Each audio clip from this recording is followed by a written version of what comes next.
പ്രാപിക്കും. രക്ഷ പ്രാപിക്കാൻ ഇന്നലെ ഞാൻ പറഞ്ഞതുപോലെ ഒരേ ഒരു മാർഗമേ ഉള്ളൂ.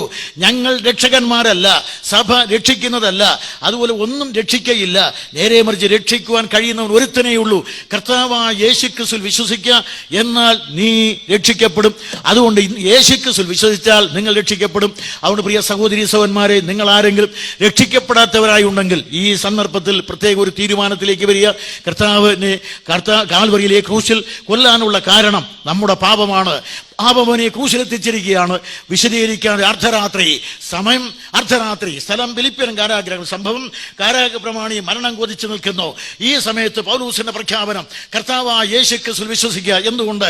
മാനവ ജീവിതം അർദ്ധരാത്രിയുടെ അതിഭയാനകമായ ഇരുട്ടിൽ ആണ്ടുപോയപ്പോൾ ജനകോടികളെല്ലാം പാപാന്ധകാരത്താൽ ബാധിക്കപ്പെട്ടവരായി, പാപശൃംഖലയാൽ ബന്ധിക്കപ്പെട്ടവരായി കഴിഞ്ഞപ്പോൾ അവർ രക്ഷിക്കുവാൻ വന്ന കർത്താവായ യേശുക്രിസ്തു, നമ്മുടെ കർത്താവായ യേശുക്രിസ്തുവിനെ സംബന്ധിച്ച് കഴിഞ്ഞ ദിവസം ഞാൻ പറഞ്ഞതുപോലെ അവനെ പിടിക്കുവാൻ വാളും വടിയും തീവെട്ടിയും എന്തി വന്ന റോമയുടെ പടയാളികൾ അവർ ചോദിച്ചു, അവരോട് ചോദിച്ചു, നിങ്ങൾ ആരെ തിരയുന്നു?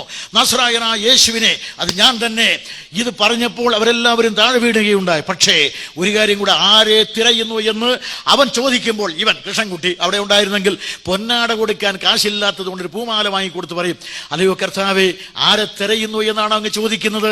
ഞങ്ങൾ കാലങ്ങൾ കൊണ്ട് ഏതെന്റെ കാലം മുതൽ കാലമാകുന്ന കാടിളക്കി വേദങ്ങളാകുന്ന നായാട്ടുനായ്ക്കളെ കൊണ്ടും ഒപ്പം പിടിച്ച് മതങ്ങളാകുന്ന ദീപട്ടികളെ കാലപ്പെരുവഴിയിലൂടെ തേടി ഇതാ ഇവിടെ ഗത്സമേനയിൽ എത്തിയിരിക്കുകയാണ്. നിന്നെയാണ് ഞങ്ങൾ തേടുന്നത്. മതങ്ങൾ തേടുന്ന, ഇസങ്ങൾ തേടുന്ന, രാഷ്ട്രങ്ങൾ തേടുന്ന, രാഷ്ട്രമീമാംസ തേടുന്ന, തത്വചിന്തകൾ തേടുന്ന ലോകം കണ്ട ഒരേ ഒരു പുരുഷവിശേഷം, നിങ്ങൾ ആരെ തിരയുന്നു? അല്ലയോ മതങ്ങളെ, അല്ലയോ ഇസങ്ങളെ, അല്ലയോ തത്വചിന്തകളെ, നിങ്ങൾ ആരെ തിരയുന്നു? ഒറ്റ ഉത്തരമേ ഉള്ളൂ, നസ്രായനായ യേശുവിനെ. അതുകൊണ്ട് ഒരു കാര്യം മനസ്സിലാക്കണം, പോയിട്ട് വരാമെന്നും പറഞ്ഞു പോയി. ലോകത്ത് എത്രയോ ആചാര്യന്മാർ ജനിച്ചു, മതസ്ഥാപകന്മാർ ജനിച്ചു, മസ്ജിദ് ഗുല്ലന്മാർ ജനിച്ചു. ഒരുത്തനെങ്കിലും പറഞ്ഞിട്ടില്ല ഞാൻ പോകുന്നു പിന്നെ വരാമെന്ന്. രാമനോ കൃഷ്ണനോ ബുദ്ധനോ കപിലനോ ഒരുത്തനും പറഞ്ഞിട്ടില്ല. യേശുക്രിസ്തു പറഞ്ഞു, ഞാൻ വന്നു, ഞാൻ ഇപ്പോൾ പോകുന്നു, പിന്നെയും വരുമ്പോൾ നിന്നെ എൻ്റെ അടുക്കൽ ചേർത്ത് കൊള്ളാം എന്ന് പറഞ്ഞാണ് പോയത്. അങ്ങനെ പറഞ്ഞ് ഒരുത്തനേ ഉള്ളൂ. അതുകൊണ്ട് അത് കഴിഞ്ഞാൽ നമ്മുടെ കർത്താവായ യേശുക്രിസ്തു പറഞ്ഞിട്ട് കാത്തിരിക്കാൻ പറഞ്ഞു. അന്ന് മുതൽ കാത്തിരിപ്പാണ്. അതിനുവേണ്ടിയാണ് സഭയുടെ കാത്തിരിക്കുക. അങ്ങനെ നമ്മൾ വായിക്കുന്നിടത്തെല്ലാം കാത്തിരിക്കുന്നതാണ് ക്രൈസ്തവ സഭ. ഈ സഭ വിശ്വാസിയുടെ സമൂഹം. അതിന് ഇന്നതൊന്നും അത് ബ്രദറൻ സഭയല്ല. ബ്രദറൻ സഭയാണോ ഇത്? ബ്രദറൻ സഭയാണോ? ഇല്ല. പെന്തക്കോസ്ത് സഭയാണോ? അല്ല. പിന്നെ ഏത് സഭയാണ്? കത്തോലിക്ക സഭയാണോ? ഞങ്ങൾ മാത്രം മണവാട്ടി എന്ന് പറയുന്ന സിലോൺ പെന്തക്കോസ്താണോ? ഇതൊന്നുമല്ല. വിശ്വാസി രക്ഷിക്കപ്പെട്ട ആരൊക്കെ ഉണ്ടോ അവരൊക്കെ ചേർന്നതാണ് ദൈവസഭ. അത് എന്നെ പോലെ ഈ നിങ്ങളുടെ മതത്തിൽപ്പെടാത്തവനും ഉൾപ്പെടാം. അതുകൊണ്ട് അങ്ങനെയുള്ളവരെല്ലാം രക്ഷിക്കപ്പെട്ട സകല വിശ്വാസികളും ഉൾപ്പെട്ടതാണ് ക്രൈസ്തവ സഭ. ആ സഭയെക്കുറിച്ചാണ് അപ്പോസ്തലപ്രവൃത്തി 2:47 പറയുന്നത്.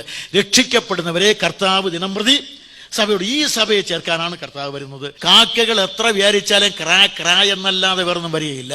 അതുകൊണ്ട് ഒരു കാര്യം പറഞ്ഞു, അതുവരെ രണ്ടും കണ്ട ഒരുപോലെ ചെറിയാൻ സാറിന്റെ പാട്ടും കുഞ്ഞുപദേശിയുടെ പാട്ടും സൈമൺ സാറിന്റെ പാട്ടും എല്ലാവരും കൂടെ പാടും. അതുകൊണ്ട് അതുവരെ രണ്ടും കണ്ട ഒരുപോലെ ഇരിക്കും. പോക്കും വരവും ബൈബിൾ പിടിക്കലും പ്രാർത്ഥനയും കുറെ കൂടുതലും തോന്നിയിരിക്കും. പക്ഷെ ഒരു കാര്യമുണ്ട്, എല്ലാം പോകില്ല. പണ്ട് വലിയ കുഞ്ഞപ്പി ഉപദേശി പറഞ്ഞതുപോലെ, കറങ്ങിടുമേ ഞങ്ങൾ അന്നാളിൽ പറഞ്ഞിടുമേ എന്നാണ് പാടുന്നത്. പക്ഷേ അവൻ വരുമ്പോൾ പലരും കറങ്ങിടുമേ അന്നാൾ ഞങ്ങൾ കറങ്ങിടുമേ എന്നായിരിക്കും. അതുകൊണ്ട് പ്രിയ സ്നേഹിതരെ, ഇന്ന് രാത്രി കർത്താവായ യേശുവിന്റെ പുനരാഗമനം സംഭവിച്ചാൽ, സമയപരിമിതി, വിഷയം വിസ്തൃതി ഞാൻ വിട്ടപ്പുറത്ത്.